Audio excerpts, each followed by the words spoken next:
you're going after Officer Harris, you're either racist or sexist or ableist. Right. So they will use ableist. Yeah, because she's a retard. She's literally retarded. I mean, Ukraine is a country in Europe. Ukraine is a country in Europe. It exists next to another country called Russia. Russia is a bigger country. Russia is a powerful country. Russia decided to invade a smaller country called Ukraine. So basically, that's wrong.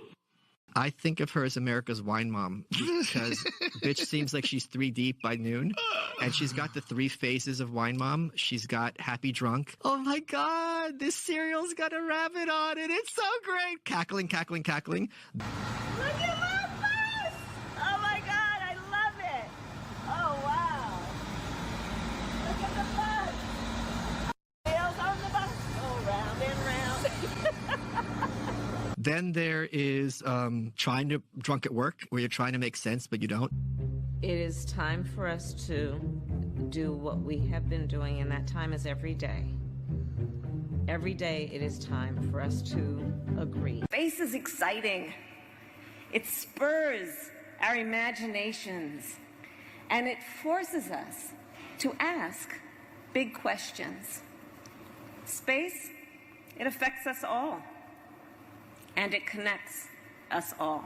And then there's, I'm being stern so you don't realize how plastered I am, and I'm making a point. Dr. Little Girl was me. Now I'm going to go upstairs and don't knock on the door because I'm going to pass out.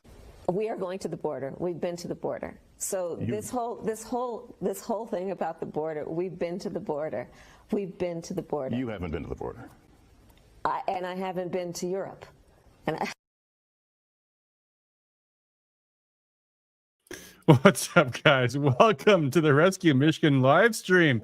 And joining Patty me tonight, Barry Altman is here for his first time. He's been, of course, a commenter. We've read a bunch of his chats and stuff over the various streams. And Barry is one of the winners of last night's Republican primary elections. Barry is our nominee for State House in the 7th District of Michigan. So welcome, Barry. Thanks for coming on. Hey, thanks, Adam. Hey, that was a pretty savage intro with Kamala's. Yes. Hey, I don't know, hold back. All right. Yeah, that was brutal. There's been a lot of talk about a lot of the various policy positions of Kamala, and of course, especially now we'll talk about Tim Walton in a minute, but I think that essence of it is so much more powerful. You know, the fact that she's just a complete blithering idiot, and that's the person you're going to trust with the nuclear codes, who's going to resolve the Middle East. Yeah, right. Give me a break. Mark Ashley Price on Facebook says the irony for me is I'm also half black and half Asian Indian, like the vice president. Well, sorry, there you go. And he's also from Highland Park. Hey, Mark, good to see you. Good to see you, buddy. Thanks everybody for tuning in. It's going to be a fun stream tonight. We've got some stuff to talk about tonight. Let's leave Tim Walton, Kamala for later. We got to talk more about the primaries. So first, Barry, congratulations. Mm-hmm. So what district are you? Tell people a little bit about where you are in your district. District originally it was a little bit controversial because the Secretary of State has one district map for the reconfigured District 7, and then the Bureau of Elections has another map. Oh, geez. So once we figured out, Pete Hoekstra helped me out with that. Helped me figure out which one was the right one. It was the smaller of the two, which starts at 6 Mile. If you guys outside of Detroit know where 6 Mile is, that's West McNichols, and it goes down to I-94 and then east all the way to the Grosse Pointes. So that's the district. And anyway, it's Detroit, Hamtramck, and Highland Park. And you, by the way, just to be clear, because that, I mean, obviously, I think some people infer from the area it's a pretty liberal neighborhood, but you were not unopposed in your primary. You had a challenger. And you won with, in fact, we're going to probably start going through these results in a minute here.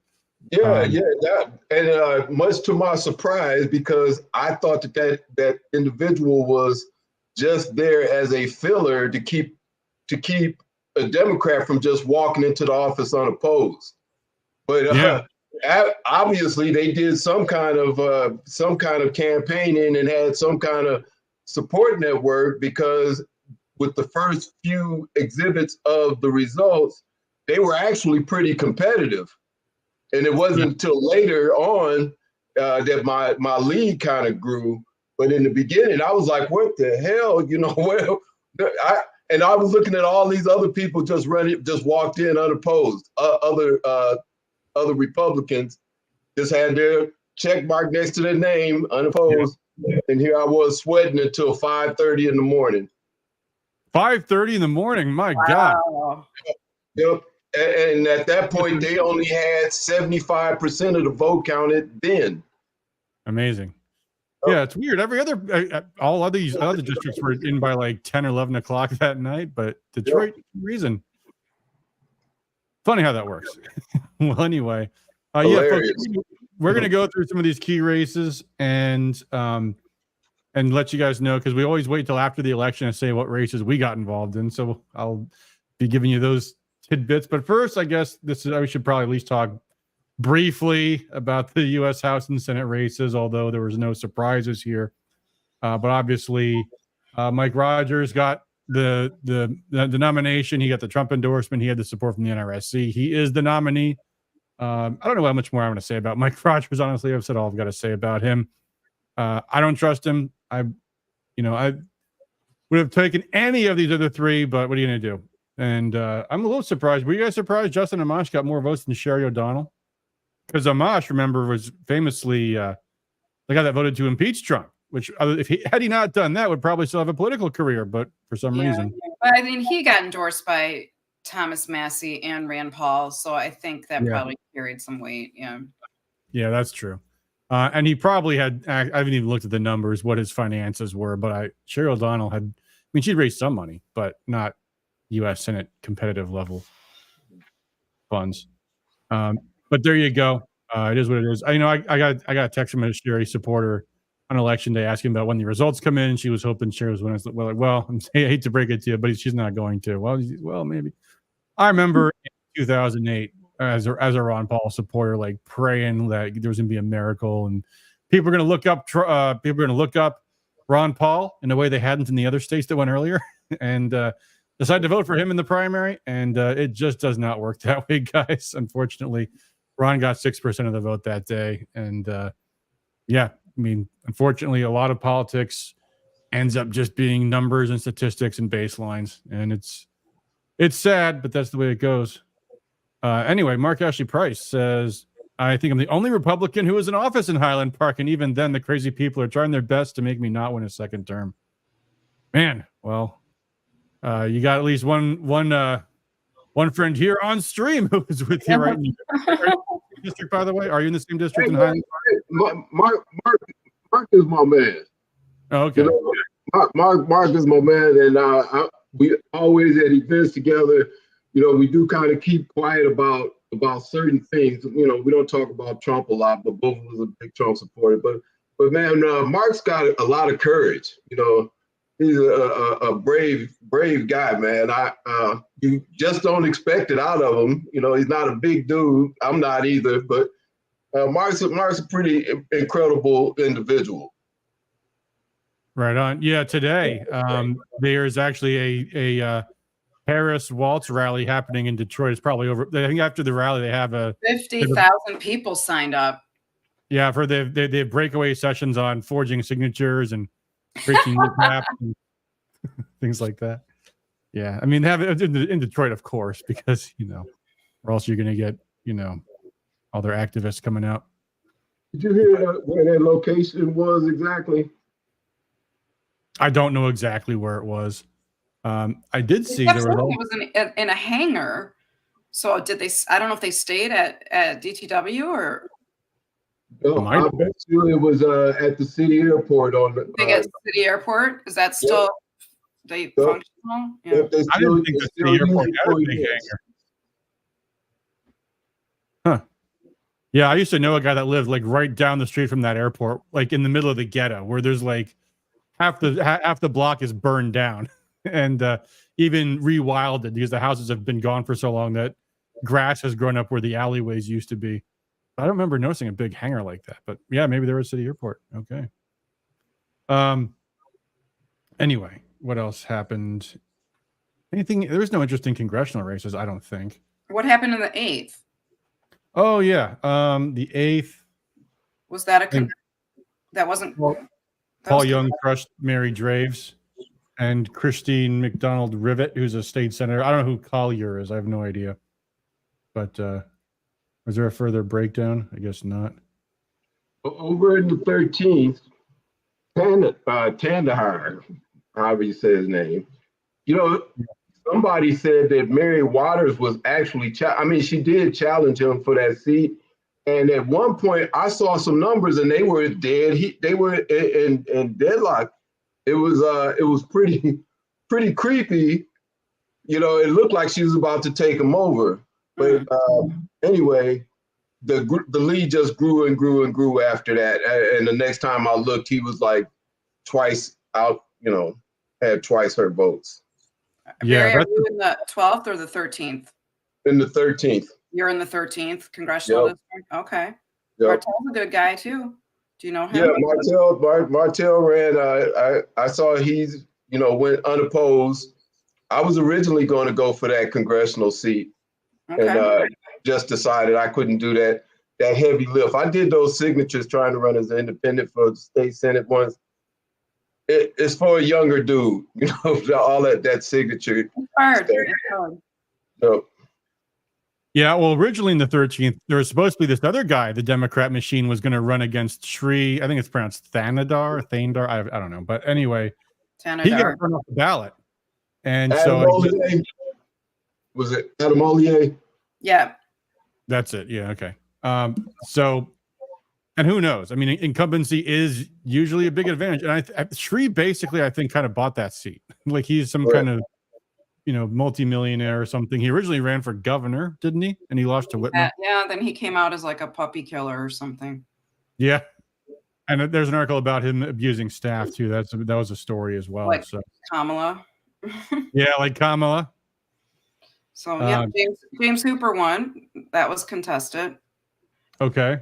Well, for the that's someone who's running for the privilege of losing to Rashida, but we'll see. A buddy of mine. Trump will pull him over the finish line. You never know.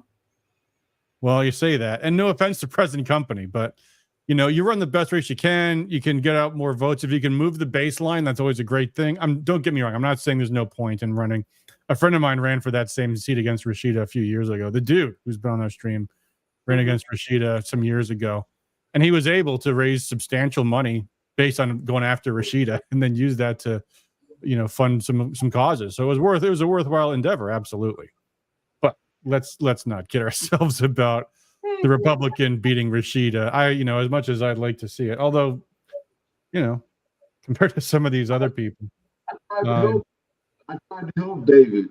Dude, that was his name. Yeah, David Dudenhofer. That's his name. Mm-hmm. Oh, and Nick Sonberg, by the way, is running against Haley Stevens now. Sonberg is an old Ron Paul. Well, actually, kind of a young Ron Pauler. I knew him when he was like in college still at Oakland University. Okay. Yeah, he's an attorney now. He's been involved in a lot of like libertarian-oriented cases. So we'll see. Yeah, John James is rematching with Carl Marlinga over there in Macomb County. Yeah. So. Yep, no surprise. Carl Young is running. Is this his third or fourth time Young is the nominee? I'm not sure. I've heard the name before, yeah. I think it's at least the third time. Might be the fourth. So who knows? But the seat to watch is definitely Tom Barrett versus Curtis Hertel. We'll see how that goes. Tom Barrett is awesome, and I hope he wins. I hoped he was going to beat Alyssa Slotkin 2 years ago. Oh, Kelly's asking about the fourth. I think Bill Huizenga is a safe seat there, and he had a primary challenger. He swatted that away fairly easily. And Paul Hudson, that was not a done deal, although I think that was not bad. 10 point. Yeah, that's a district that. Well, it's Peter Meyer. Yeah, well, it used to be the Amash seat and then the Meyer seat. Right. It's been redrawn, so I think it's less Republican than it used to be. So we'll see. And I don't know if Markey. How about Neil Frisk losing after Adam roasted him a couple of weeks ago? Who's that? Frisky. Neil Frisk. Neil Frisky, yeah. We're gonna go through the state house in a moment here. I just wonder if there's anything else we should talk about with the Congress before we move on. We didn't get involved in any of these races because there's a lot of big money interests going around in all of these. We'll see. Shush, kitty. There's a cat annoying me right now. This cat, I watched my neighbor's cat for like a period while he was gone, and now she just comes inside with my dogs every now and then and just acts like she lives here. It's amazing. Anyway, so yeah, those are the U.S. House results. The race is definitely the one that's in play is the Tom Barrett race. So go Tom. If Young wins, great. Hopefully he was third time's a charm. And let's talk about the state legislature, which the New York Times actually conveniently has all in one place. So we talked, these are all Detroit seats. So these are all safe Democrat seats. But Barry, we wish you the best, buddy. Knock him out. You are running against who's Phillips? I don't know who this must be an open district. Her name is Tanya Phillips, and she's an attorney. I think she lives in Highland Park, but I've been to 2 debates with her. It may have been 3, but anyway, she's in her zone. She's in the liberal zone. That's what her product is. She's got liberal policies and liberal answers for everything. It is absolutely disgusting to watch some of the way people just love listening to that nonsense. I hope she's catching this. I wish I'd have called her and told her to turn on. It is absolutely embarrassing watching people listen to her like the same old liberal cycle hamster wheel nonsense. And they just suck it up.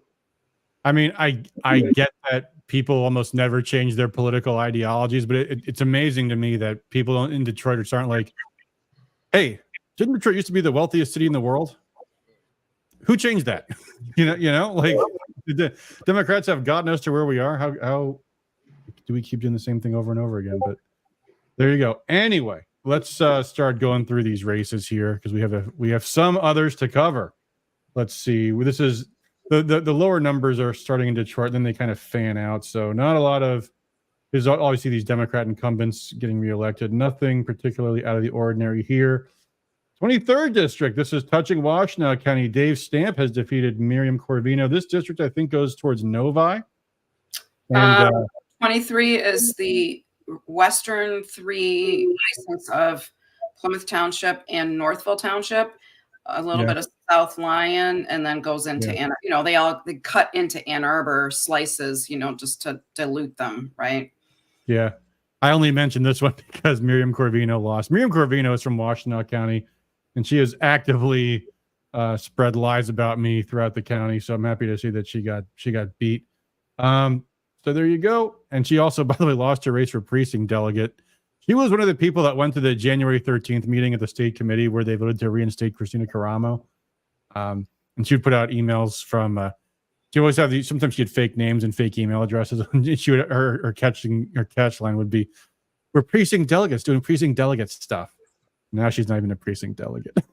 So I'm happy to see that one. We did not get involved in that race. The rescue did not stay involved in that. That's I'm not going to spend donors' money on personal business. So that is just where the chips fell. So there you go. Moving along here. What else do we? Okay, the 27th. This is an important district. Mm-hmm. This is currently held by Jamie Churches, one of the nuttiest Democrats in the state legislature. And Kelly says she lost the Southland School Board 2 years ago. There you go. Yep, lost. Anyway, Riley Linting has won the nomination for this race. Riley, for those who don't know, is currently, I believe, the state party's youth chair. She is 20 years old. And I guess people, you can see by the results, that was an open seat. The other person I've heard, I forget what his first name is, but he was knocking on doors too. Cody. Yeah, they both knocked on doors. Yep. Yeah. Mm-hmm. Riley, clearly the more charismatic of the two candidates, though. And She won a commanding lead in that race, so we'll see. Again, and I say that I don't know if the HRCC got involved at all, but there was a third candidate actually too. Yeah, there was a third candidate. In fact, one of my sources I was talking to, because I talked to a number of different sources for kind of gauging which races we wanted to get involved with, and I think, let me see, hold on, I thought I had the tab open, but let me find it here. The source said something funny. Yeah, someone made the comment that she was a flighty grandma. Was the other one. Mendoza was her name. Someone else told me Mendoza was the rhino in the race, and that Cody Dill and Riley Linting were both better. I remember, though, Riley Linting was silent at the whole Christina Caramo stuff, where other vice chairs spoke out. So yeah. Maybe, I don't know. I guess we'll see. I hope she wins in the general. That is one of the most winnable seats. So I hope she continues to knock on doors very aggressively and runs a strong campaign, because I had people like that I know down there were like, "Hey, this person just knocked on my door," blah blah blah, and they're like, "She's really nice," blah blah blah. So good.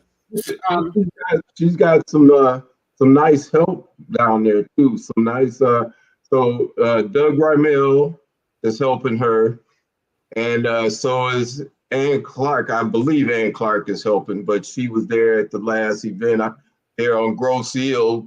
My first time ever going to Grosse Ile in my life, and it was absolutely spectacular.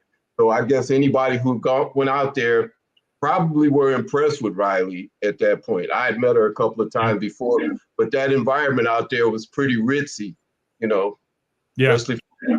And I heard she lives on Grosse Ile, Riley does, and I think Jamie Churches, she may also. We'd have to look that up though to confirm.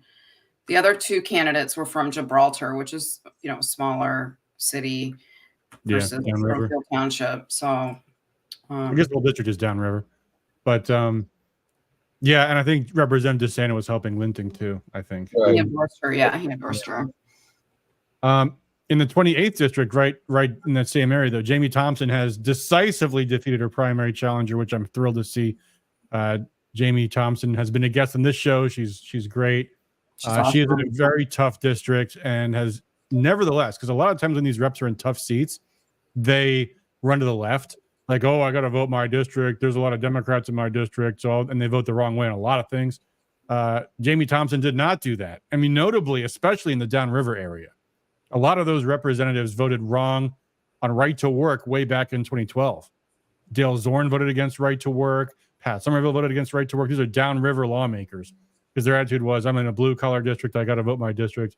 Jamie Thompson stuck with that and supported right to work as the Democrats were defeating it. So she earned her badge of honor with that. And I guess Beth Sochia thought she was not conservative enough for her, and apparently was saying some nutty stuff on the internet about her. So whatever. Done and done. Jamie has won her second term. Well, she's got to win in November too, and that's a tough district. Well, if you look at the vote totals, there's a lot more Democrats that voted in the Dem primary, even though there wasn't anything really contested, than voted on than Republicans that voted on our side. So we got to help Jamie. We got to get out the vote down there. Yeah. Well, still good to see that Beth Sochia didn't run any kind of strong campaign against her. But absolutely. I mean, that is a downriver Wayne County area seat, and Wayne and Monroe, And Monroe, yes. DeSanto uncontested, Bruck uncontested. I believe those seats are both safe.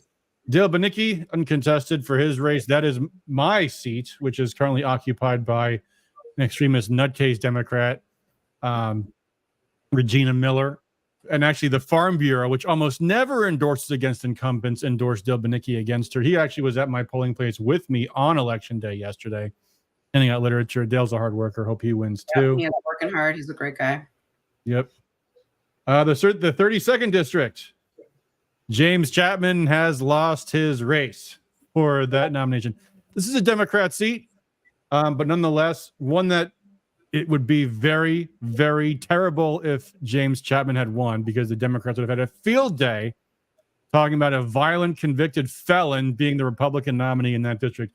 We did spend some money on that to inform voters, and shockingly, 32% still voted for this person who I think our county has to deal with, because he's now in Washington County, and he apparently did win his race for precinct delegate. Unfortunately, we got to worry about him being at conventions because he has a violent criminal history. And actually, one of our county party members claims that he sexually assaulted her too. So we've still got to deal with him.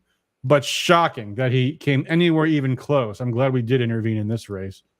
But good. In fact, and we knew because of our candidate survey, which Martin Church completed, and there was a third candidate in that very same race, Jonathan Hoover, his name was, who did not complete our survey. And so based on that, we told voters, hey, you might want to consider this Martin Church fella instead of the violent convicted felon. And fortunately they did, because that would have been a spoiler too. My gosh, Chapman got just under a third. If he'd done a little bit better and voters didn't know where to go, he might have actually been the nominee in that district. Amazing as that is. So there you go. Mark says, I think Mr. Altman and myself are the only two Republican precinct delegates from Highland Park. Well, hey, True. You know what, though? You're going to get through to every state convention. You get to vote for State Board of Education members, which, by the way, guys, I'll be helping out Tom McMillan. Once again, he's running for State Board of Education. So go Tom McMillan. Anyway, what else have we got here? This is a Hillsdale seat, an open race. And Jennifer Wartz, I believe, beat Adam Stockford. We did not get involved in this race, although a lot of people suggested that we should. Adam Stockford is very conservative. He's I think currently the mayor of Hillsdale. And John Smith, who's a friend of the show, was his campaign manager. There is a lot of very, very ugly party business that goes on in Hillsdale County, though. And we knew it was going to be a very controversial race, very bitterly contested, and one where we expected there's going to be a lot of emotion going on in that district, and we didn't want to wade into that too much. And it was actually a pretty decisive victory for Wartz. But the thing, by the way, does anyone know there's some Republican political operative whose last name is Wartz? I want to say Bill Wartz. I could be wrong. Something about that name told me that that person has some kind of connections. So I had just a feeling that was going to be a tough race, and Wartz ended up almost double there at the end. So there's that. Next up, Steve Carra, and indeed just about all of the conservatives won their primary challengers. They fended them off. So there's Steve Carra, got 69% of the vote. Nice. Over, I don't know who Perez's first name is, but Perez got 20%. Someone recruited a lot of primary challengers to some of these conservatives. So you got Steve Carra, who runs the Freedom Caucus, 69% of the vote. Another one. I'm skipping around here just a little bit. I think I passed her, or did I not miss it? There's Shriver. Randy Levasseur, carpetbagged over from Royal Oak, where he ran for state rep a few years ago. To primary Josh Shriver, chameleoned himself in, saying he was a conservative patriot. But Josh beat him handily. I was a little worried about our friend Josh. He is, and he has an outstanding, impeccable voting record, in fact. And it's just fearless when it comes to dealing with the radical left. But he is also not all that politically savvy. He was the guy that John Riley and myself recruited to run for that seat. That used to be the John Riley seat. And but Josh has not been politically savvy. He's gotten removed from committees. He's never put on committees, I think, because he refused to vote for the Democrat for speaker. He was a Joe Tate, and he's got himself in trouble in the media. So the Rhinos thought they could just primary him and knock him out, but they didn't. He held his seat strong. And who else? Matt Maddock. In fact, I called Matt. I texted him to congratulate him. And Matt, what's Matt's district number these days? Where's Matt Maddock? He's around here somewhere. Well, anyway, Matt got 59. I think I just passed it. There's Maddock, 59% of the vote. His primary challenger, Ziegler, or whoever that was, got 41%. Maddox said he spent the last 3 months on his boat. He didn't do anything, and knocked him out. So there you go. The only conservative that didn't win his primary was our innocent until proven guilty, Neil Frisky, who unfortunately only got 37% of the vote. Parker Fairbairn has defeated him with 63% of the votes. So it turns out getting arrested, and even without being charged yet for brandishing a firearm at a prostitute, and perhaps raping her as well. Even just the tarnish of that arrest was enough to dethrone Neil Frisky. Well, I don't know, guys. I'm sure some of you think I'm rushing to judgment, but somehow I don't feel good about that guy. I don't know. Is that Trombley? Does he have I don't know, is that he or she have a chance to beat Kofia? Yes. Oh, yeah. And, I do want to go back to where I was. I jumped around it, but we'll see since we passed this. This is the Traverse City District. This is also one of the very closest districts in the state where the Democrat Betsy Kofia barely won. Although, unfortunately, that is Traverse City, which is becoming more and more like Ann Arbor with every passing year. But Lisa Trombley won that race. We did not get involved in this race because, first off, I've been informed by multiple sources that Katie Kniss is a big Christina Caramo supporter, and I'm not a fan of them. Also, Lisa Trombley did not fill out her candidate survey. So we just had to let chips fall where they may in that seat, and Lisa Trombley won. Someone else told me they think, I've heard mixed things about Lisa Trombley. I've heard some people say she's rhino-y, and some people have said she's great. So I don't know. I guess we'll see. I hope we see. Hope we find out hope we find out next year. Hope she turns out to be conservative, but we shall find out. She has some kind of, I think she was the former county party chair or vice chair or secretary or something. So she's been involved for a while. So I don't know. Anyway, let's see where we reach out to Neil Frisk. Yeah. I mean, this was several years ago. It was it was during COVID. And I was trying to, get some flexibility with some of those restrictions and seeing if I could get them to support, going up against some of those lockdown and whatnot. Man, I must have called his office like 10 times and, told him it was a lot of people that really wanted to hear him weigh in on this. And that man would not return one call. So I'm going to say I am a little bit biased against him. And so obviously when that gun situation came up, I thought to myself, well, you know what, this guy, he seemed like he's not that responsible to begin with. I don't know about his voting record. I don't know who he was, but he had some kind of title, some kind of position. And a lot of us decided we were going to call him and ask him for help with those lockdown rules. Yeah. And he wouldn't return a call. Wow. Interesting. Not good.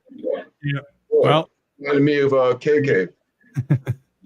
I gotta look at the Rumble chats. I always neglect Rumble. Sorry, Chris G 65 says Riley Linton crushed it in the 27th Grosse Ile area. Riley got over 5,500 votes, so the Republicans really came out. Also, Wishnick 6 on Rumble says it was the Detroit airport. So there you go. And on Facebook, Jay Mashad says, is Shriver the one that sang a campaign ad? That was great. I thought it was cringe myself, but yes, he did something that Dana Nessel on Twitter was like, as someone who's done a lot of cringe things myself, I respect this, but it's very cringe. Or she said something like that, very snarky.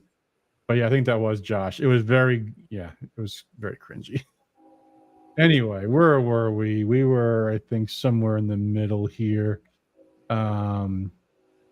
Okay, yeah, we were not quite there yet. There's Maddock. Let's see. Okay, yes, Carr. Okay, Brad Paquette, good guy, unopposed.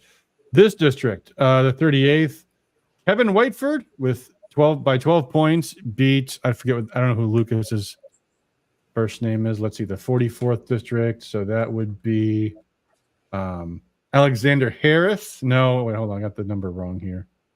What was that number? 38. George Lucas. How did George Lucas with the name George Lucas not win? Kevin Whiteford. I don't know if Kevin Whiteford is a relative of Mary Whiteford, the former state rep. So maybe that was something to do with that. I think the same area. Very likely. Neither of them returned their candidate surveys, so we left that one alone. So there you go. And I think I got some comments from people about them. Yeah, someone said Kevin Whiteford is kind of rhino, but Lucas was a KK supporter.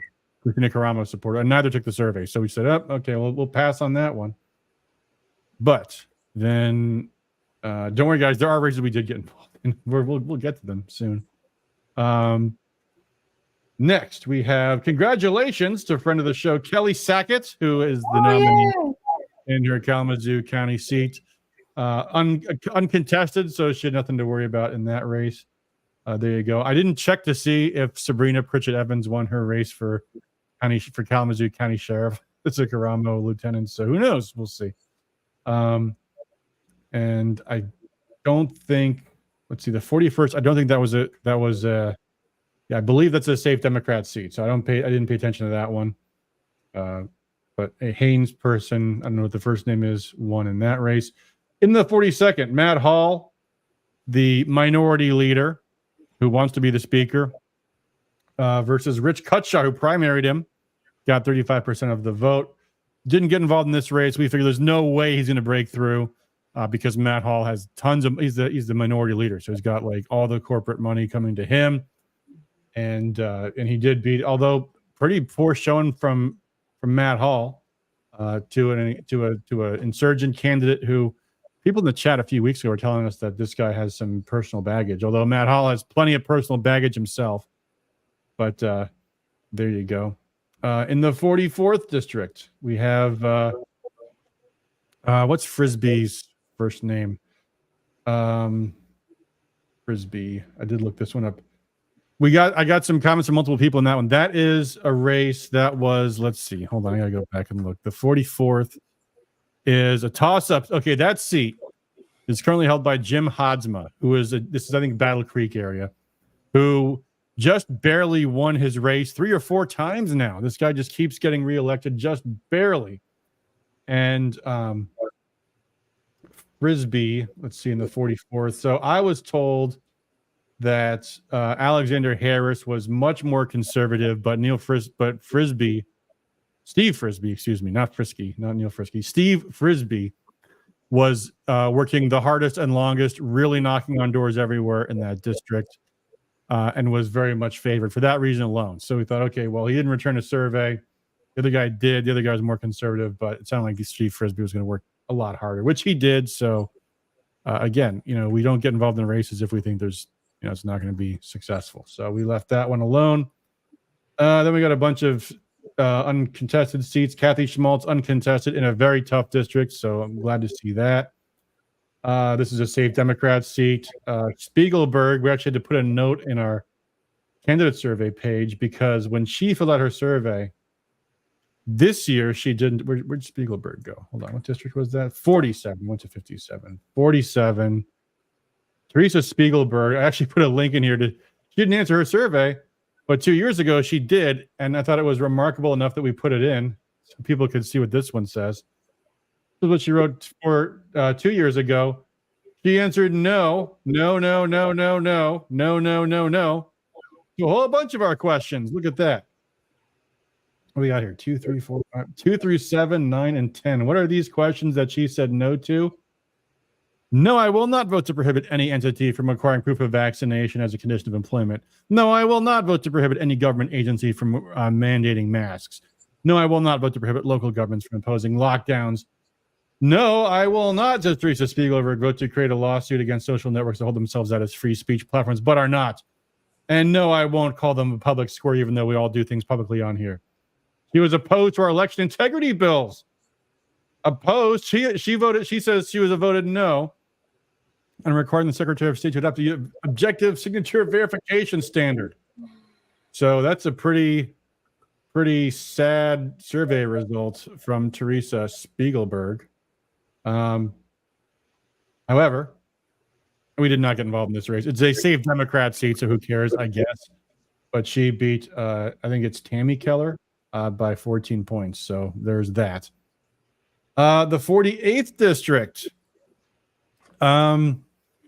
This is Brian Ignat. This is a seat currently held by Jennifer Conlin, which is leaning Democrat. Probably a stretch to win. We're going to try. We're going to try for it. 2 years ago, Jason Wolford ran for this seat, and I think he lost by, I want to say 12 points, something like that.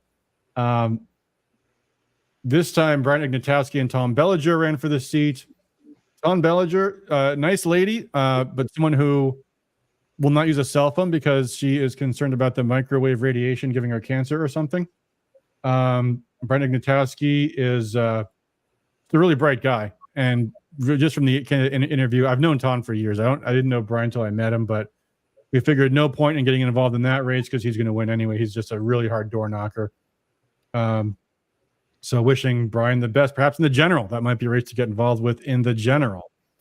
And then in the 50th. Now, this race is interesting. This was a four-way primary between Jason Wolford, Robert Bazat, who was the incumbent, another gentleman named Dominic Restuccia, and Christina Like, the fourth person in that race. This is a Livingston County, Brighton, I think it's most of Livingston County area seat. This one, I know Jason Wolford personally, and I know the other guy, Dominic Restuccia, personally.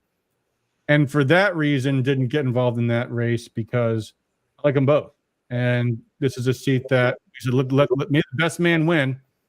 In fact, all but Robert Bazat completed their survey, and Dominic didn't answer that question 2 correctly, which a lot of people got question 2 wrong. That was the question on whether or not you think people should be forced to disclose their personal finances as a condition of running for public office. A lot of Republicans said no, meaning yes, they do support that mandate, which maybe they thought I like transparency, but I like liberty, and I don't like, your right to vote to run for office being restricted is my position on that. So anyway, that's just my position, but a lot of them said no to that. At any rate, what happened in this race was, first, Robert Bazat wasn't going to run. He's the incumbent. He was going to retire from office. In fact, he recruited Jason Wolford to move into this district. He said, I really need you to run for the seat, buddy. Come on to Livingston County. It's a safe district. You almost won against Jennifer Conlon 2 years ago in the 48th district. Move to Livingston County. It's great here anyway. And run for my seat while I retire. You will be my successor. And then after Jason Wolford moved to the district, Robert Bazat says, you know what? Actually, Matt Hall to run for re-election so I can vote for him for speaker. Because so I'm gonna run for that reason alone. And so, in a disgusting betrayal of a friend whose word he gave, Bazat then goes back into the race. Then there's more.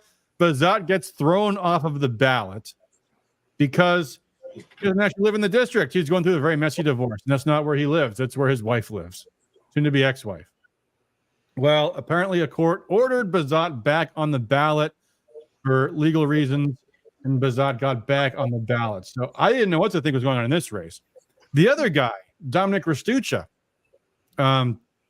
is a political operative himself.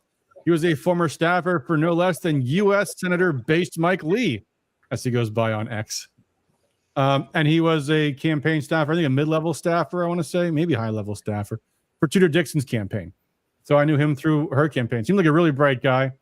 And then there's also a fourth candidate, Christina Like, who ran for Congress, I want to say 4 years ago, and is, I think, recently married to, I'm going to mispronounce his name. It's not pronounced Holohan, but it's spelled like that, who himself is also a political operative. So you've got lots of people in this race, so we didn't know what was going to happen.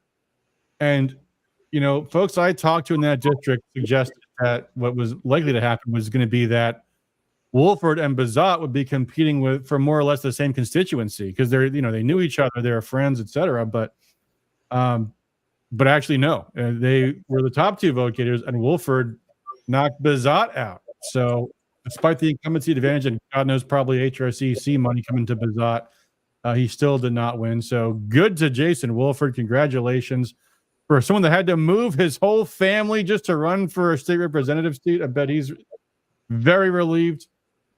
Very sad to hear about Dominic Restuccia. Well, I mean, someone's got to win, someone doesn't win. But Dominic only got 22% of the vote, and I think Christy Lake got, I want to say 11 or 14%, something like that.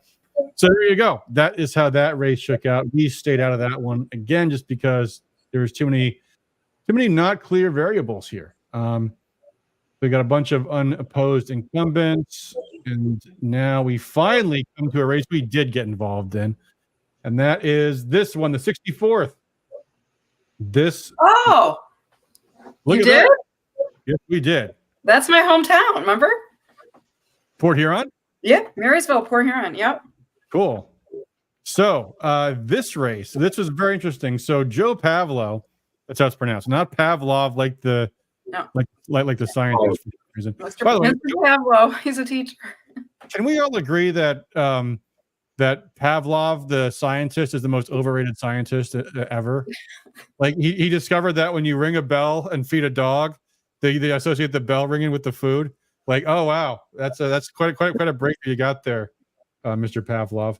Anyway, Pavlo, I believe, is, I want to say, the first cousin to former state senator Bill Pavlo. This seat, we had, I talked to a lot of people in that district, got conflicting information. So there was, I think, at least three. No, there was more than three. I want to say 7 candidates running for that seat. There was a lot. Yeah. There was here. Let me go to my survey listing here. So this is what our survey looked like. 5 Republican candidates in this district. So Georgia Baldwin was one of them. Who do I have any notes about that? I think someone claimed that she is a Democrat that runs as a Republican. Someone else said Georgia is the establishment, was what someone else said. And Baldwin was only got 30%. The other candidate running was Gary Eisen. Gary Eisen, we got involved attacking him 2 years ago in our candidate survey because Gary Eisen had a very... So Gary Eisen, for those who don't know who Gary Eisen was a state, I think maybe it's Eisen, is I think a judo master and a big gun rights supporter. In fact, you know how offices will have a bowl of candy in their on their desk for the visitors to pick a piece of candy out of? He would have little 2 packs of bullets that visitors could come pick up when they go to visit him. He had bags of 45 caliber and 40 cal and 9mm. They were courtesy of Representative Eisen run it. So you think great guy, super conservative, all that good stuff. But Eisen, first off, he ended up scoring very, very poorly on our incumbent report card because he voted for a lot of corporate welfare deals. And then he also was a champion of bills to create automated speeding and stop sign cameras and red light cameras and automated ticketing, which I'm not going to go on a huge rant about it tonight, but that's pretty violative of your 4th Amendment rights, 5th Amendment rights, 6th Amendment rights, all these kind of things. Lots of corruption. I know I've done plenty of rants about those before. So he got redistricted, and Andrew Beeler, another state rep, who had a great voting record on our website, were competing for the same seat. So 2 years ago, we actually made this webpage and directed a lot of folks in the district to come check out Gary Eisen's voting record, where we noted his very bad Liberty score of minus 150 points compared to Andrew Beeler, who got a plus 50. Very good voting record. And then we went through these bad votes of Gary Eisen's that we had scored. The state liquor wholesale rate, big giveaway to the wholesaler monopoly, imposing licensure on poll challengers, subsidizing social workers, requiring guardians ad litem to take domestic violence classes. He supported the term limits, the term limits deal the Chamber of Commerce was supporting. When it created an opioid commission, voted to give state universities a lot of money. Did a supported bill to give bureaucrats a year to complete toll road plan. And by the way, these bills, they may seem like silly things compared to the big picture, but a lot of these were bellwether bills that we scored because there was a range of votes on the Republican side, where you had the conservatives that would vote no on these because they were always voted no on bad stuff. And you had guys like Gary Eisen that were voting yes because they didn't think they were that big a deal. 184 million bucks for some extra grants for convention and visitor bureaus, supplemental COVID spending, income tax deduction for gambling losses. Really, Gary? We informed his constituents competing with Andrew Beeler's constituents 2 years ago and knocked Gary Eisen out, and Andrew Beeler won in that race. He has actually retired from office this year. He did not run for re-election. That may be because he wants to run for state senate in 2 years. We shall find that out. But anyway, so now in this district, going back to where we were in, here we are. Today, Baldwin, the establishment pick, Eisen, the knocked out former incumbent with a bad record. This guy, whose name I will not try to pronounce, who did not answer a survey and who I've never heard of. Ryan Maxson, who entered the survey well, but my sources were saying he was not being very competitive. And Joe Pavlo, who returned a survey. He actually, when he first returned a survey, he forgot to answer the last page. But fortunately, he did turn it back in online and got those last 3 questions answered. So we did run a program in the seat, and we called people's attention to Gary Eisen's bad record and said that Joe Pavlov was the only candidate that answered our Liberty survey 100% in support of our conservative Michigan values. And on election night, last night, I tell you, folks, on election night, when I stopped looking, Baldwin was comfortably ahead of Pavlo. And those, when they're comfortably ahead, they don't usually change much, because unless there's some weird geographic issue going on, we just don't, we don't see. They often don't change. But this one did, and Pavlo pulled ahead by 2 percentage points, which is probably very narrow. I'm guessing, let's say 4,000 Republicans cast their ballot in that race. So 2% of that, we're talking 80 votes. He won by something in that neighborhood. I'll bet we made the difference in that race, guys. And that's what we are looking for, is when that donation that you give us can go to educate voters in a district where that might make the difference between a Liberty candidate and an establishment candidate. And look, and maybe it wasn't us, maybe he would have won anyway. I can't say, but that was exactly the kind of race we wanted to target, and we had exactly the result we wanted right there. So, boom, there you go. Jamie Green, friend of the show. How do you keep retain all of that information, Adam? And I'm just listening to this. Spreadsheets. I'll show you. Here, I'll show you. Here, let me put this up on the screen. Hold on. I'll show you my cheat sheet. So, here, hold on. I gotta stop the screen and start it again. Let's see here.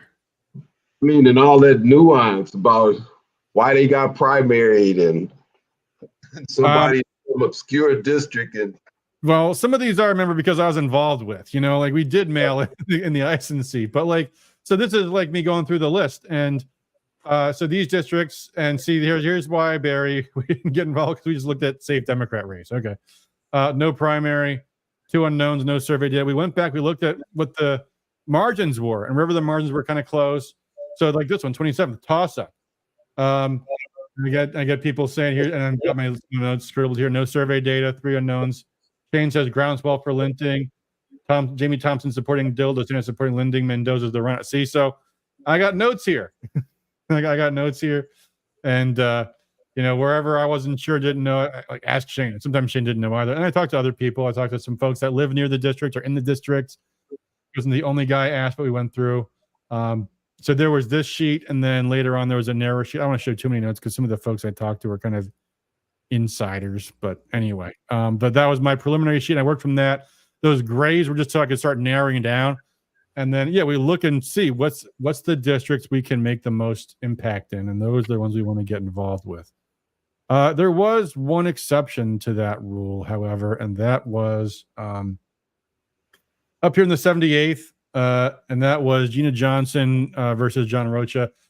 Gina Johnson voted for the Democrats' budget last year and gave the most pathetic explanation ever as to why she did, which basically boiled down to for money in my district, which is the reason it always is.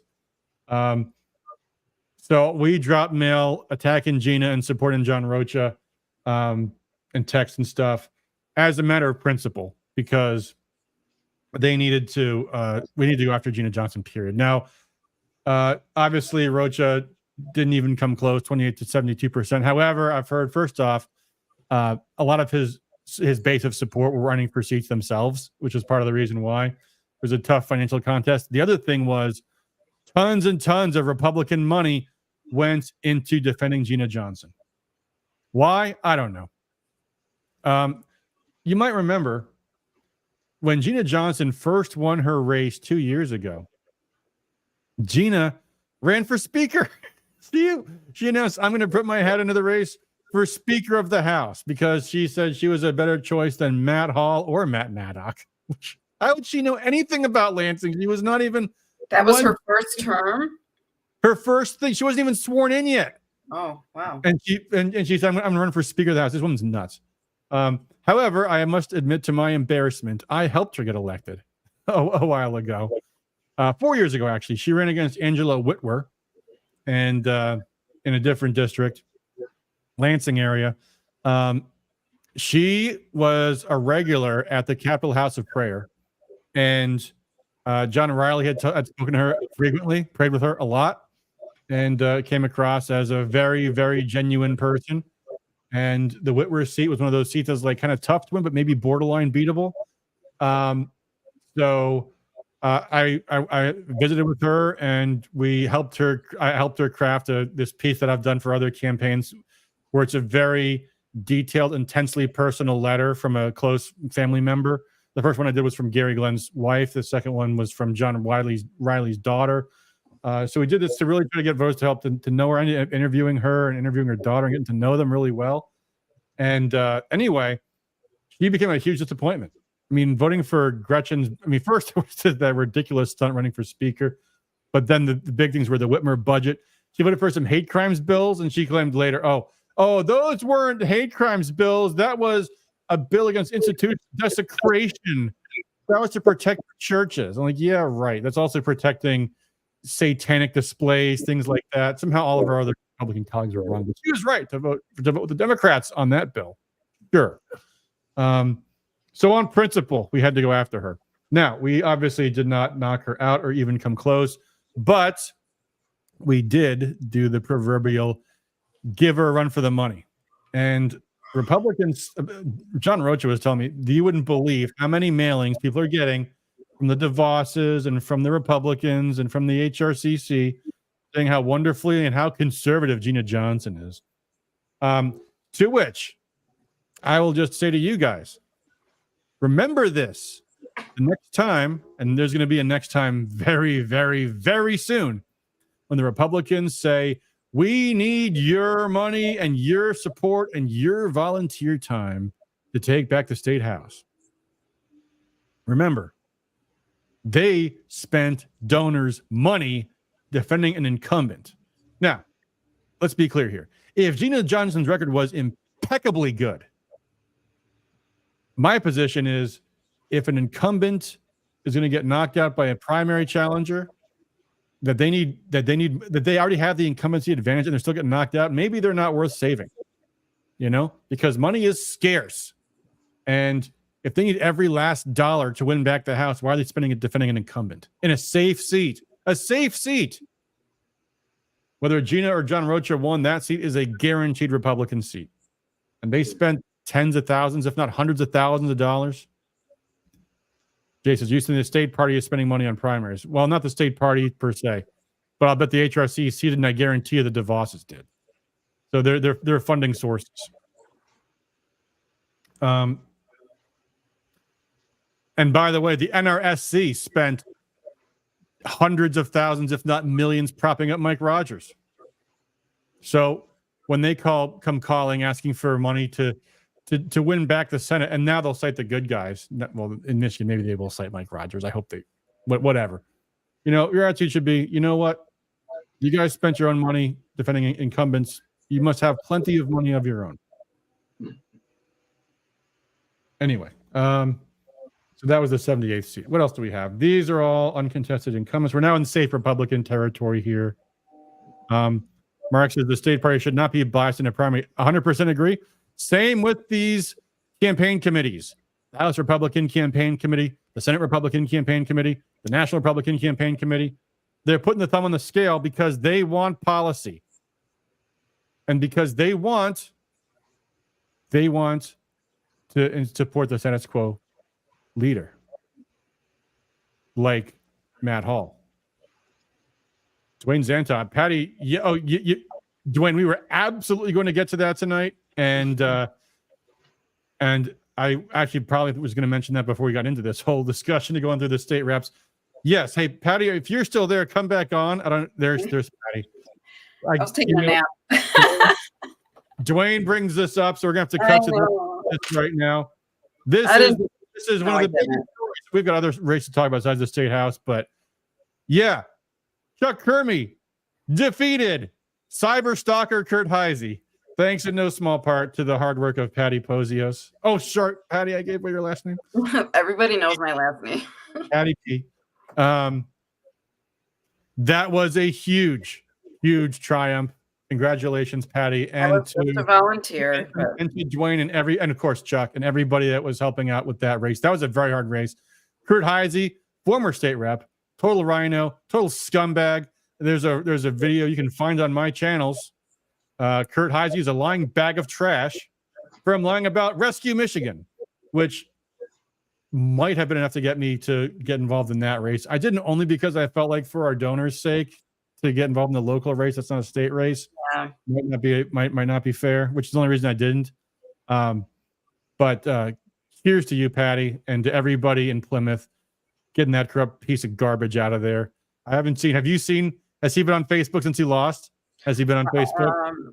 I don't know. I think he had one post or something. I don't know. Like I said, I was just, I knocked my precinct, which I should have, everybody should be doing anyway. Guilt trip. So that's all I did. But Chuck worked really hard. Chuck was out fundraised 5-1. 5-1. 5-1. There you go, folks. And when some of these candidates, so for example, we were just talking about how the party gets involved in or shouldn't be involved in the primaries.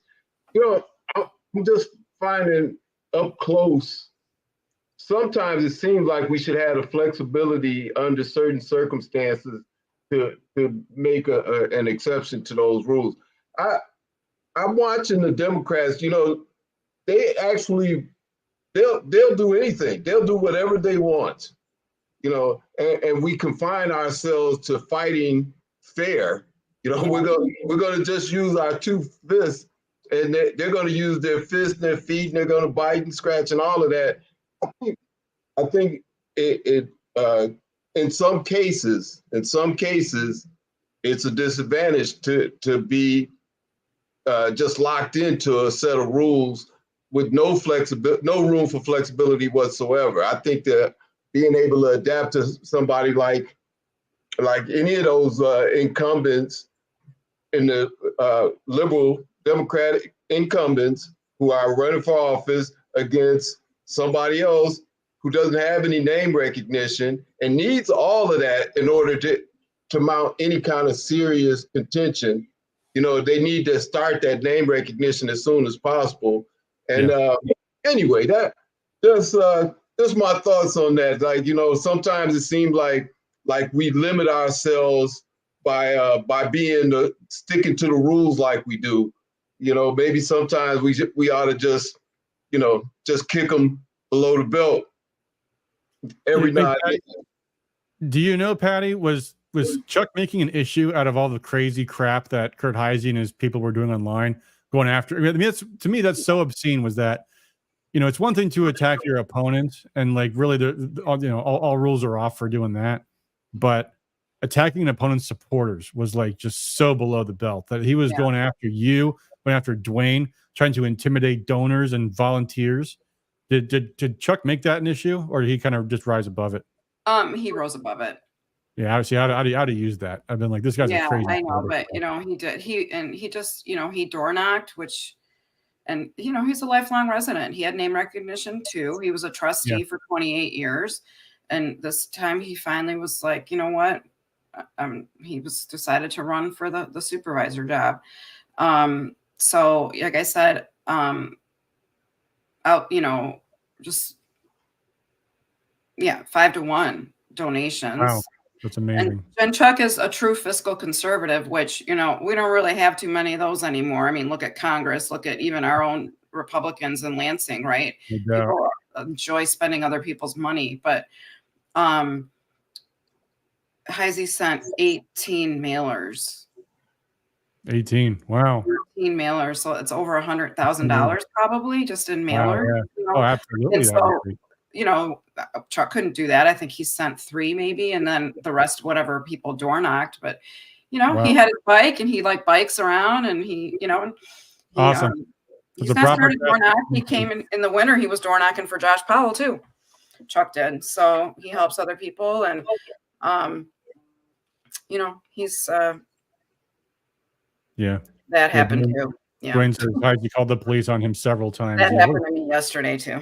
You love to see the bad guys lose. I tell you, it's excellent. Well, great work. It was. I mean, if you look around, we made Hometown Life, the Veep, Detroit News. There was all kinds of articles about Plymouth Township election. Awesome. Yeah. So. Well, so you said Kurt Heisey made like one post since the election. Let me guess. I don't know.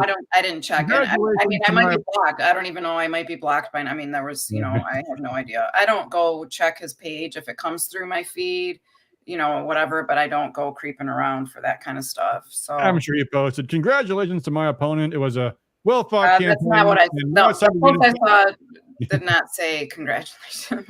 Yeah. Well, good riddance. Thomas Reber says, we play fair and they fight dirty. We lose. Losing with integrity is still losing. Yeah. I mean, you should do up to what the legal and ethical limits are. And that's where it is. All right. Anyway, we're already past 1 hour and we've got more races to cover. And then we have to talk about Tim Walz for a little bit. We'll probably don't have too much to say about that. But anyway, what else we got here? A lot of uncontested Republican races. So not too much going on here.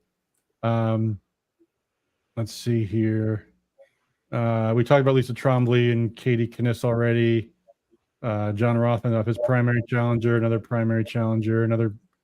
Cam Cabot did not do well for a primary. Someone gave him a run for his money.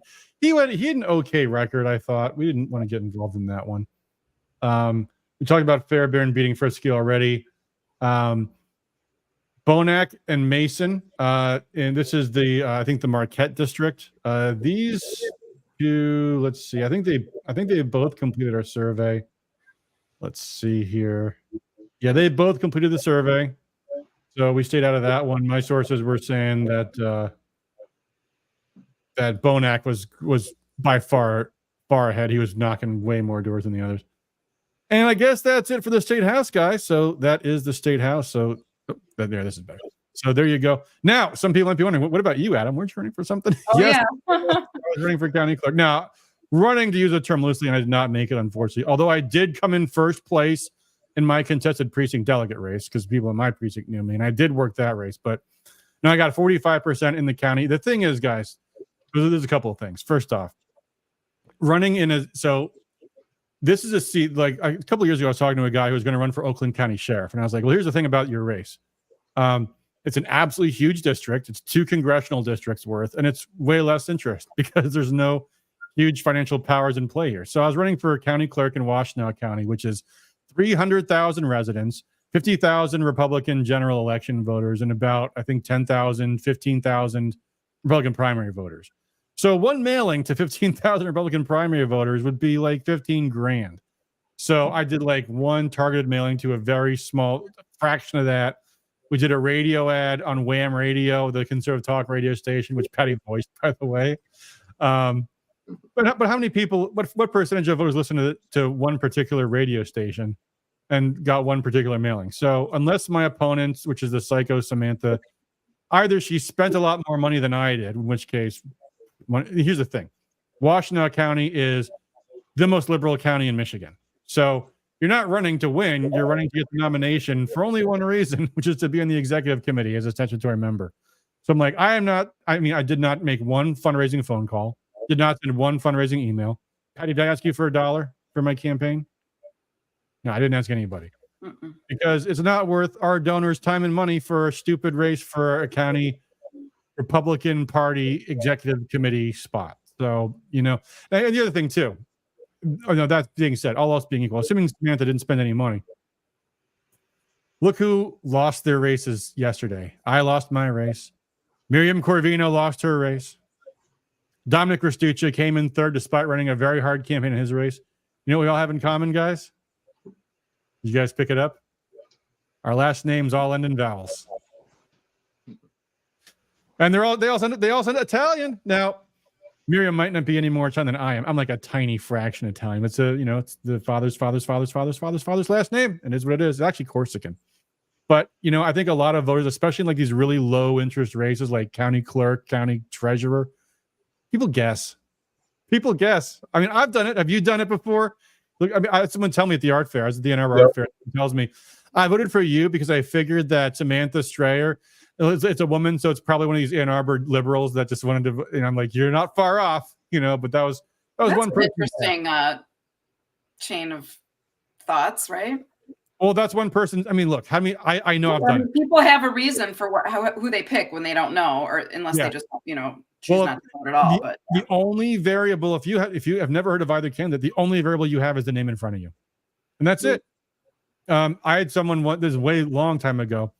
A friend of mine I recruited to run for precinct delegate because I wanted her to vote for me at county convention, and she told me she did nothing to campaign, and she beat people whose names I knew that were Republicans. And all I can figure is that the voters thought she had a prettier name than they did. I mean, that was it. Yeah, so, I confess, I've done that. Voted for somebody because I like their name. Yeah. For whatever reason. Yeah. Because they're a man. It didn't help me at all, unfortunately. Mark says, as long as you're okay, I'm happy. Yeah, guys, I'm fine. If I was going to really try to win this race, I would have asked you for your money. I'd have asked you for support. It was not that big of a deal. But in terms of other county races, we did do well in Washington County. The big race was, well, first off, you had Brian Ignatowski running for state rep because that is a potentially winnable seat. Kind of on the fringe, but potentially winnable. Brian won. And the other big one in our county was the one winnable county commission district. And the disruptors recruited someone to run against the guy who we had found months and months and months earlier. Of course, the guy, the disruptors that filed, didn't even talk to us, didn't talk to the campaign committee chair to let him know, hey, I'm going to run, didn't do anything like that. But the guy lost. Our guy won for county commission, which is an actually winnable seat. So we're happy to see that. And actually, it's funny because the guy who ran against the candidate for county commission is in my very precinct. And he and his wife were the two that lost their races for county for precinct delegate. I got first place in my precinct for precinct delegate. So the guy, he didn't get precinct delegate, let alone county commissioner. Miriam, who lied about me, didn't get even precinct delegate, let alone state representative. So all in all, winning's better than losing. I'd like to win, but overall, a good night for me. And most importantly, folks, for the races that we did get involved with, that we did, and I wish we could have done more, but we can only do as much as people had donated, and we got some support, not enough to medal in a lot of races. But of the 3 races we did medal in, we had the good result in 2 of them. And in particular, where we made all the difference was in the 64th district. So, Mr. Pavlo, we'll be talking one of these days. I hope you do better in the long run than Gina Johnson turned out to. So there you go. But that's what you got to do, folks, is look for where your support can make the most difference, where it matters most. And you don't win them all, but when you do, it pays off. So, all right, that was, I think, our primary election report. So, do you want to talk about Tim Walz, guys? What do you guys think about Tim Walz? That's a strange pick. I did not see that coming. Steve Martin, and you know who else he looks like? So I just saw a picture comparing him to the transgender health. Oh, the Avril Lavigne or something, whatever her name is. Yeah. Looks like that guy too. yeah, he does. He's let me see. I've got a lot. I mean, obviously, we've all seen all of the memes and stuff on X. Oh, I just pulled up my Twitter feed to look it up, and I just happened to see some other reposts I forgot to mention. Oh, right below the actual feed. Hold on, we can go to the Hall of Marriage Effect. There we are, right there. But then right below that, I forgot to mention this. Dan Bonamy, Christina's lieutenant, former co-chair and budget chair, who helped in her efforts to destroy the state party financially in her under 11-month reign of terror. is no longer even a precinct delegate, and also lost his race to be reelected for Beaver Creek supervisor. So Dan Bonamy has lost. And also Ottawa Impact, unfortunately, has some heritage. I have some common heritage with Ottawa Impact. They were hoped to become hardcore grassroots patriots routing out the rhinos, and they ended up overthrowing their entire county commission, only to have no clue what they were doing, and ended up turning into their own little cult and making a big mess of everything. And they have now lost all but 4 of their primaries. So even if they go on to win in the general election, that meant to say they will only have 4 seats out of 11 left on the Ottawa Board of Commissioners. So Ottawa Impact is toast. Sad story overall, because they could have done great things, but unfortunately, sometimes when people get into power, they don't know how to wield it effectively and with a little humility. So, yeah, Scott McMahon says that they'll claim it's all Satan's doing. So there you go. Too bad for Ottawa Impact. But anyway, lots of I'm not going to go through my Twitter feed, guys. If you want to see my news, we will have our proper news breakdown at our regular Sunday stream. But I did want to go through a couple of things some people were saying about Tim Walz. First was this video. Oh, hold on. I got to switch to the tab only view. But let me find this clip. Yeah, this is the clip. All right, hold on one sec. Let me add this in real quick. Here we go. Let me know if this has a sound problem, but Good evening, everyone. Good evening. Good evening. Good evening. Good evening. Good evening.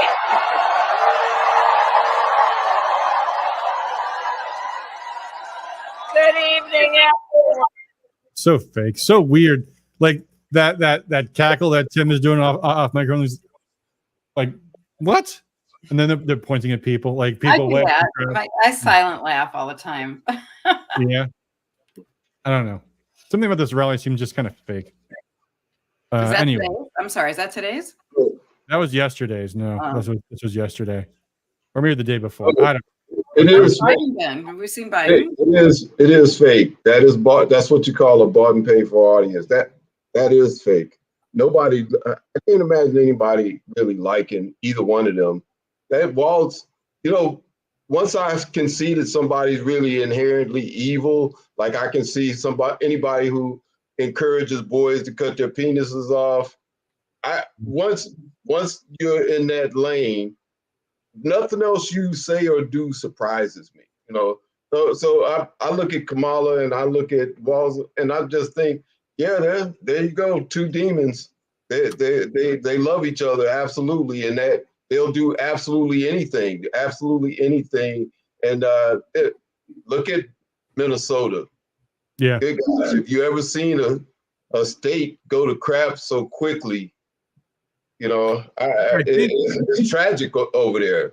Really. There's been a lot of speculation about the calculation that they made and why she didn't pick, or her campaign didn't pick, Josh Shapiro in Pennsylvania. And almost always, like, the reason you pick a running mate is to win a certain state. And if they're telling us that Minnesota is in play, that's a really bad sign for Kamala, because that means they've lowered expectations. Minnesota is more Democrat than Michigan, more Democrat than Pennsylvania, more Democrat than any of those other Midwestern states. And if people think, well, and this is another thing, you hear in the media all the time, people that don't have a clue what they're talking about these things. And of course, in general, people talking about politics like they're some kind of experts. Like, oh, he's from Minnesota. He's Midwestern. They'll get the Midwestern vote. People in Michigan don't know who Tim Walz is. We know who Whitmer is, painfully enough. Mm-hmm. But you'll get his record, and it's like, I didn't know anything about Josh Shapiro's record until last week, and then people started talking about it, and Tim Walz. I mean, the list of all the most extreme things. It just like, you can just check off the boxes. The George Floyd riots, of course, being the biggest thing, and praising praising the rioters, the vaccine mandates, the passports, for the sexual mutilation of kids. I written down this whole list in my email today. Lying about his military service. Imagine my shock there, but that's come out. So this is of all that, this is what the GOP runs with. Of course, leave it to the GOP. We messed something up again. Well, not that they mess anything up, but Tim Walz oversaw multiple middle-class tax hikes as governor of Minnesota. So I wrote, condoned riots, ordered lockdowns, supported sexual mutilation of kids, lied about military service. And that's what the GOP goes with. Yeah, he's also supporting middle-class tax increases, which, the thing about that too is I know some people care about taxes, but the other thing is voters are absolutely numb to hearing about taxes, because everybody knows that every politician can be said to have supported tax cuts here and tax hikes there, because there's always budgets and there's always procedural votes and there's always allegations of this or that on taxes, and it never sticks because voters are like, yeah, I'm sure there's some technical thing. You see this in debates all the time, and the Republicans support the biggest middle-class tax hike ever, and it's like complete BS, but they get away with it because it's always very technical and detailed. Extreme, I call them evil. I think the words are synonymous, right? And this 2024, so extreme is evil. That's what I call it when I'm talking about the Democrat Party. Yeah, I think they're a lot better served. The Republicans are talking about values than they are talking about technical stuff like taxes too. That the fact that these are very bizarre people. Yeah, but we've tried that in 22. It didn't work. They were already bizarre in 22. Didn't work. Well, weak messengers. Honestly, I think the values issue is the only issue. I'm a minister. I don't tell people that because I want privilege. I tell them because they get an idea where I am in my spiritual walk. But I think people talk about politics, separating politics and religion or faith.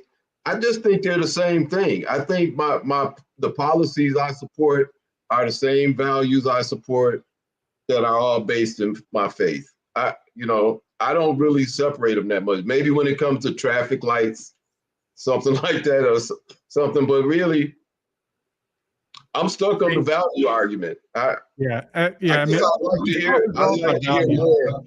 I have to point out, because you mentioned that you're a minister, only 80 minutes into our stream, which is so unlike any Christina Caramo supporter who've been the first thing out about them. By the way, Adam, let me just tell you, I'm a minister, and let me talk about the Democrats.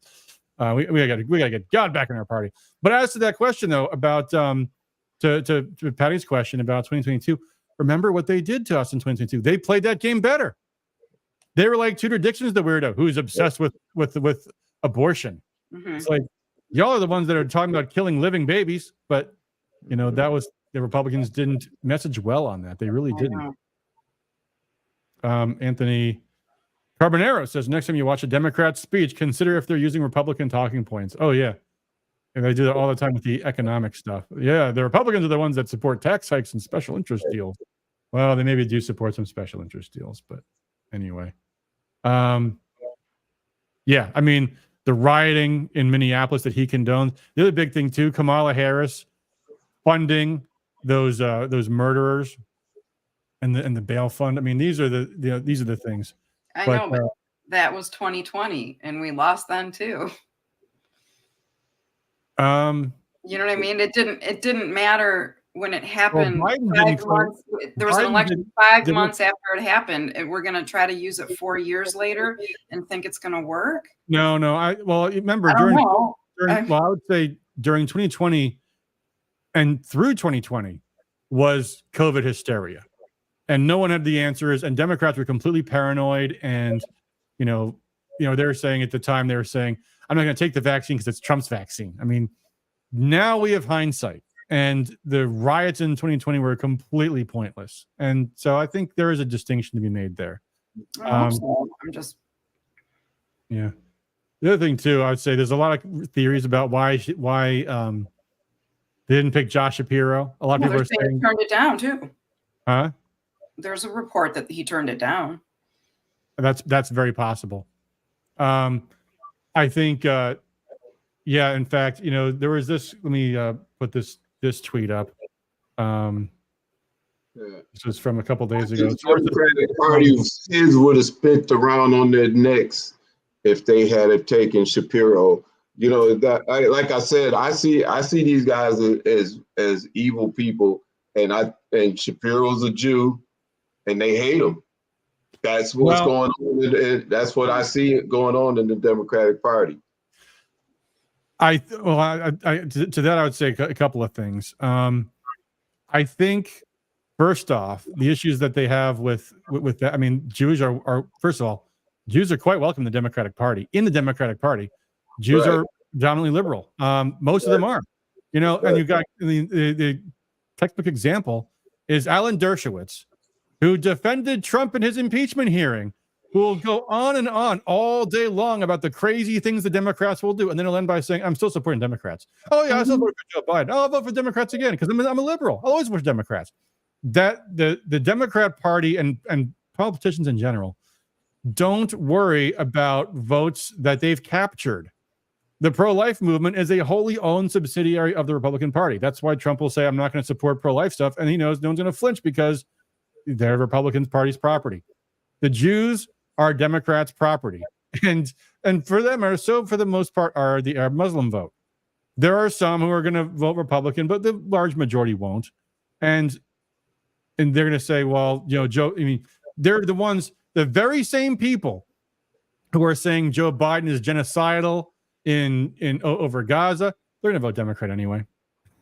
And in part, maybe because Trump's not giving them any distinction, but I think also because they are like with Jewish people, they are not just ideologically liberal, they are socially liberal.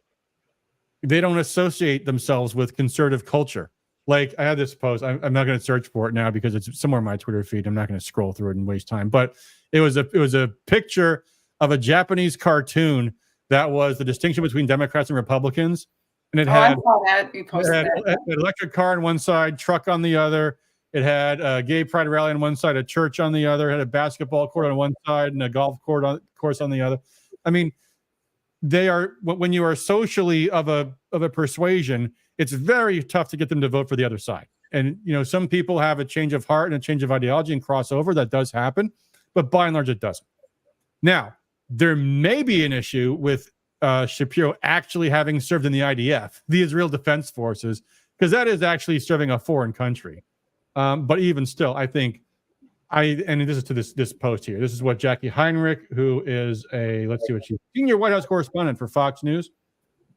Two sources confirm on background the deciding factor in the VP's choice of what Senator Fetterman said publicly concerned Shapiro's his own personal ambitions would cause him to upstage / override Harris.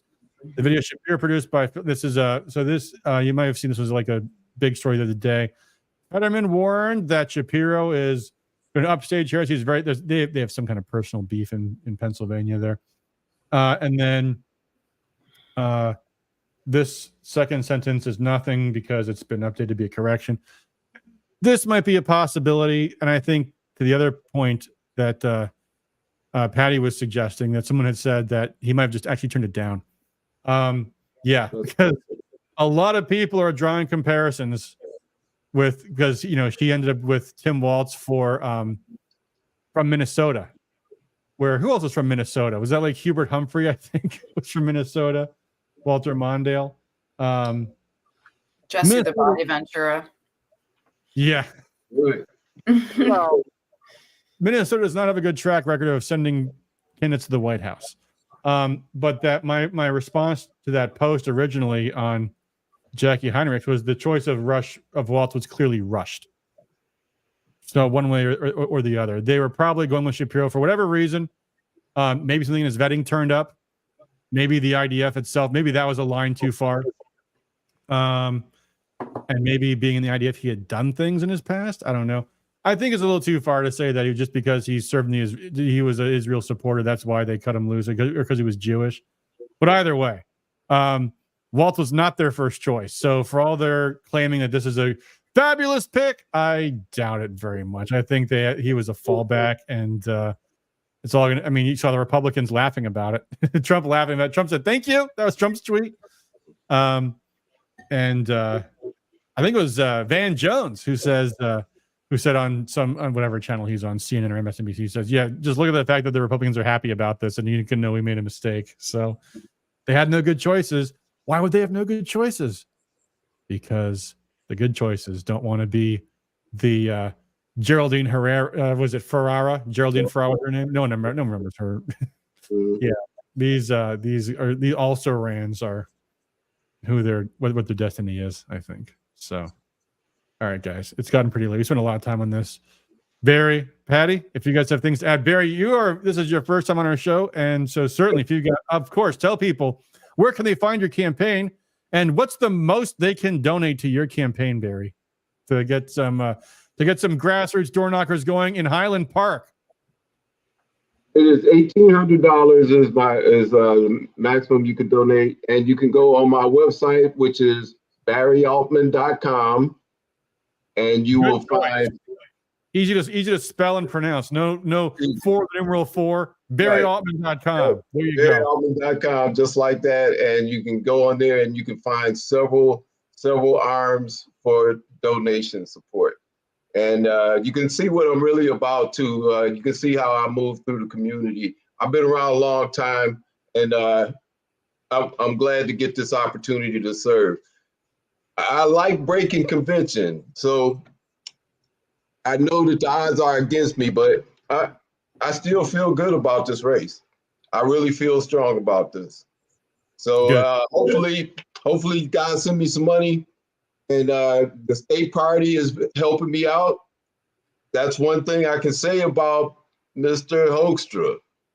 Yeah, good. Mr. Hoekstra has come through as he spoke. So that's good to know. What is Betty Nelson's comment? Do you see that? Yeah, before I get to Betty's comment, I just realized I've been behind on my Rumble chats. Cosmic says Harris can never be president. No one can usurp our Constitution. 4th and the 14th Amendment says Republic form of government. Her parents were not born in America. Unfortunately, Charlotte, my parents weren't born in America either. Yeah, it doesn't matter where your parents were born. I'm a U.S. citizen. Yeah. Hey, if the citizenship thing was gonna work, it would have worked with Barack Obama. It ain't gonna work with Kamala Harris. Let's just beat her at the polls. Also, yeah. I mean, feel free to tell me why she's ineligible, but her parents not being Americans not enough. Betty Nelson on YouTube says people are saying they will be replaced at convention. That doesn't make sense. Can that happen? I don't know who's saying that. I was going to say only if Kamala Harris dies before the convention. They've apparently already had the votes to nominate her. Oh, them. Okay, she's talking about. The Democrats apparently somehow don't know how this really works, but it's the Democrat Party. Apparently, days ago. Because when Kamala had her acceptance speech yesterday with Tim Walz, said on stage, they just last night met and the delegates officially nominated me for president. So that is a done deal. So I think, so the convention is going to be strictly ceremonial. And by the way, funny, isn't it, that they somehow had to rush that up in advance to get that all done before the convention. Weeks before the convention. Wonder why that would be. That is it is a done deal now. In fact, if lightning were to strike Kamala Harris, I think that automatically make her running mate the nominee, because there is no process anymore for the Democrats to have a nomination. So I think they're stuck. Yeah. And if that doesn't work, then I guess what would probably happen if Kamala and Tim Walz were to both have a heart attack or get killed in a bus crash, they would still be on the ballot. And if elected, it would fall to the Speaker of the House, Mike Johnson. So pray. No, don't pray for that to happen. But and who knows? Maybe Democrats will take back the House this year. Let's hope they don't. But you never know, guys. You never know. All right, I think this has been a stream. Patty, do you have anything you wanted to share tonight? Any events to plug? No, Paula has an event. Oh, Paula's an event coming up in Wayne 12. They have I think it's on Tuesday, but it's for candidates. Candidate forum for state convention. Cool. At Joy Manor. Well, send me the link because I know a guy that's going to be at state convention as a candidate. He is Tom McMillan, a state board of education member. Oh yeah. He probably already has it on his calendar, but send it to me too. Yeah. Yeah, Betty says some of the crap I see is ridiculous. Well, yeah. County convention's coming up on County conventions next Thursday. If you're a precinct delegate. Thursday the 15th. Probably, I mean, I don't know. Maybe you have a strong inclination on state board of education or state Supreme Court or university boards, because that's all they're going to be doing at the state convention. Unless you want to overthrow the chair of the party, which you probably can't do, but they're going to probably try. So who knows? You can't do it. No, they can't. Already a process to do that. Yeah. I got to worry about the disruptors in my county, even though our bylaws say we have 2-year terms for the executive committee, because God knows they would try anyway. All right, guys. Really, at this point, I mean, the committees are going to change over in a few months anyway. If people are really, if that's all they want to do, then they're just not, they're here for themselves. Well, they're not here for. They're called disruptors for a reason. That is their only purpose. So, you know. I don't know. Yeah. Well, anyway, guys, that'll do it for us for tonight. We will be back Sunday with the regular scheduled program. And also, by the way, to Mark's comments about Barry, Barry, you're always open invitation. Come back on the show. Just send me an email if you want to come back on again. Just drop me a line. We're happy to have you back on the show, buddy. Great to see you face to face. And yeah, thanks guys for tuning in. We'll be back on Sunday. I've kind of gotten lazy about this and just let the title card do it for me. But let me actually say, since I always forgot anyway, but I probably shouldn't, hit that like button, guys. It does help, whether you're on Rumble or X or Facebook or YouTube. Those things do help. So please do that. And as always, thanks for all you guys do for liberty. Until next time, peace.